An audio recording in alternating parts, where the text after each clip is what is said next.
అందరికీ నమస్తే అండి. వైఎస్ఆర్ కాంగ్రెస్ పార్టీ పరిపాలించిన 5 ఏళ్ల వ్యవధిలో వాళ్ళు 25 ఏళ్లకు సరిపడా పాపాలు మూటగట్టుకున్నారు అని మనం చాలా సందర్భాల్లో చెప్పుకున్నాం. అలా చెప్పుకోవడానికి మనమేమో సంకోచించక్కర్లా. ప్రతి డిపార్ట్మెంట్ని కెలికారు. అక్కడ దేవుణ్ణి కూడా వదిలిపెట్టలేదు, ప్రసిద్ధ పుణ్యక్షేత్రాలను వదిలిపెట్టలేదు, ప్రకృతిని వదిలిపెట్టలేదు, పర్యావరణాన్ని వదిలిపెట్టలేదు, కొండలను వదిలిపెట్టలేదు, తీరాలను వదిలిపెట్టలేదు, దేన్ని వదిలిపెట్టకుండా కెలికారు. సో ఆ ప్రభావం ఆ పార్టీ మీద రాజకీయంగా పడింది. అందుకని ప్రస్తుతం ఆ పార్టీ అలా ఉంది. తిరుమల పరకామణి వ్యవహారం మనందరికీ తెలుసు. నెల రోజుల కిందట బయటకు వచ్చింది. అప్పట్లో 2023లో టీటీడీ చైర్మన్గా ఆయన భూమన్ కరుణాకర్ రెడ్డి గారు ఉన్నప్పుడు అంట. అక్కడ రవికుమార్ అనే ఒక గుమస్తా, అక్కడ పరకామణి అంటే తిరుమల శ్రీవారి హుండీ లెక్కిస్తారనమాట. సో ఆ ప్రాంతంలో రవికుమార్ అనే గుమస్తా ఆయన ఓన్లీ డాలర్స్, విదేశీ నగదు ఆయన లెక్కిస్తుంటాడు. హుండీలో పడిన విదేశీ నగదును లెక్కిస్తాడు. అలా లెక్కించే క్రమంలో ఆయన చోరీ చేస్తుండగా పట్టుబడ్డాడు. సీసీ కెమెరాలో పట్టుబడ్డాడు. ఈ వార్త మనం నెల రోజుల కిందటే చెప్పుకున్నాం. దాన్ని అప్పటి టీటీడీ పెద్దలు రాజీ చేశారు. అంటే దాని మీద కేసు పెట్టారు, కేసు నమోదు చేశారు. ఇమీడియట్గా అంతా జరిగింది. అది జరిగిన 15 డేస్లోనే లోక్ అదాలత్లో రాజీ చేసేశారు. ఆ రవికుమార్ ఆస్తుల్లో దాదాపుగా ఒక 30% టీటీడీ పేరు మీద రాయించారు. టీటీడీకి విరాళంగా అతను ఇస్తున్నట్టు. ఒక 40-50% వరకు ప్రైవేట్గా కొంతమంది వ్యక్తులు రాయించుకున్నారు. అతి తక్కువ ఆస్తులు మాత్రమే అతనికి వదిలిపెట్టారు. ఇది చాలా పెద్ద తప్పు, చాలా పెద్ద క్రైమ్ అన్నమాట. అంటే ప్రైవేట్గా సెటిల్ చేయడం ఏంటి? ఓకే, లోక్ అదాలత్ అనేది పబ్లిక్కే, అది న్యాయబద్ధమైన ప్రక్రియే. కానీ అందులో సెటిల్ చేయడానికి కొన్ని అంశాలు, కొన్ని పరిమితులు ఉంటాయి.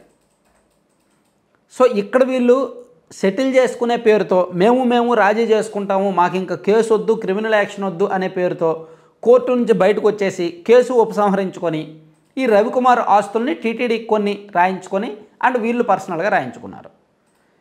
ఇది విషయం బయటకు వచ్చింది. ఈ మధ్య స్థానిక రిపోర్టర్ ఒక ఆయన బయటకు తీసుకొచ్చారు. అండ్ ప్రస్తుతం హైకోర్టులో విచారణ దశలో ఉంది. హైకోర్టు ఈ కేసు మీద సీరియస్ అయి నిన్న 3 రకాల ఆదేశాలు ఇచ్చింది.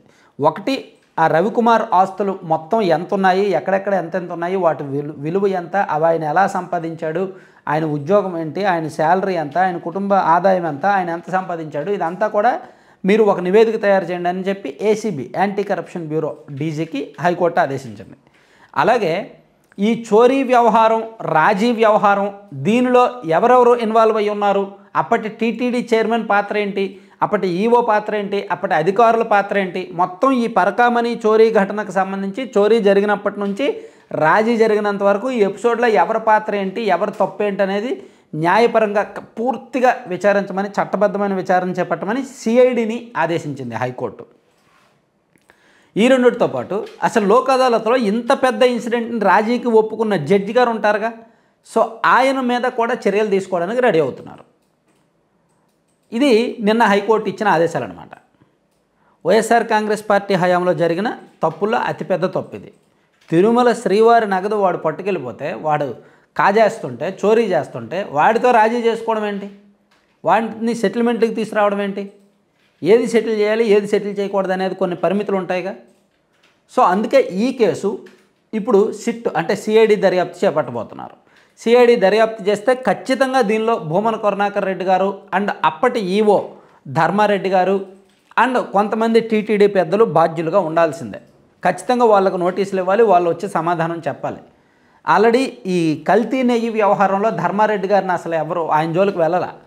అసలు నెయ్యి కాంట్రాక్ట్ మొత్తం ఈవోకి తెలియకుండా జరగదు. కానీ కల్తీ నెయ్యి విచారణ దాదాపుగా 1 ఇయర్ పాటు జరిగింది. ఈ 1 ఇయర్లో ఒక్కసారి కూడా ధర్మారెడ్డి గారికి నోటీసులు ఇవ్వలేదు, ఆయన విచారణకు పిలవలేదు. ఎందుకంటే ఆయన కేంద్ర పెద్దలతో మంచి టచ్లో ఉంటాడు కాబట్టి.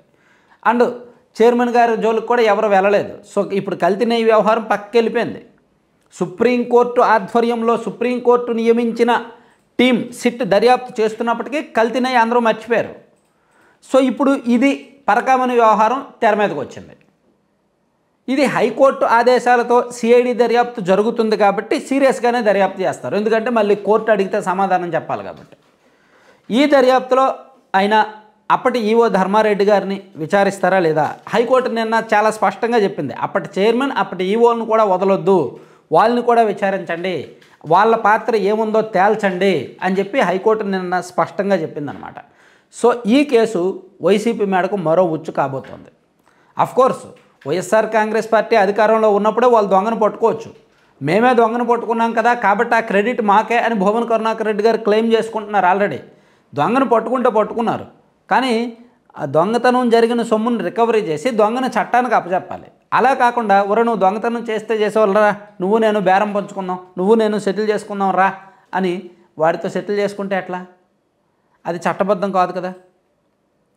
సో అది అందుకు హైకోర్టు అలా సీరియస్ అయిందనమాట. సో ఈ వ్యవహారంలో టీటీడీ కూడా ఇప్పుడున్న బోర్డు ప్లస్ ఇప్పుడున్న అధికారులు కనుక పారదర్శకంగా వ్యవహరిస్తే, ట్రూత్ యాక్చువల్లీ ఏం జరిగింది అనేది ఫ్యాక్ట్ రిపోర్ట్ ఇస్తే, కరెక్ట్గా విచారణ జరిగితే భూమన కరుణాకర్ రెడ్డి గారు అండ్ ధర్మారెడ్డి గారు ఇద్దరూ కూడా అరెస్ట్ అయ్యే అవకాశాలు ఉంటాయి.